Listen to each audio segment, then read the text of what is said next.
Bir hurma kütüğü vardı mescitte. Peygamberimiz yaslanırdı ona hutbede. İlim verir, aydınlatırdı ashabını. Kuru kütükte dinlerdi sessizce. Yeni bir minber yapılınca mescide, kütüğü kaldırmışlardı başka bir yere. Acı acı hıçkırarak ağlıyordu kütük. Ashabı da dayanamadı, ağladı o hali görünce. Sevgilisinden ayrılmanın acısıydı. Hiçbir şey teselli etmiyordu onu.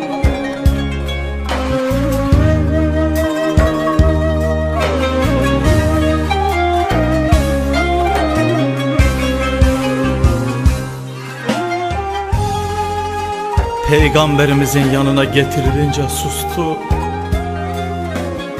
Okşanınca başı adeta sevinçten uçtu. Peygamberimiz buyurdu ki, seni dikeyim istersen kök sal dünyaya, İstersen cennete dikeyim, meyve ver insanlara. Kütük bile ebediyeti seçti fani dünyada. Ey dostlar, bizler olamadık bir kütük kadar. Kavuşmasaydı Nebiye ağlayacaktı kıyamete kadar.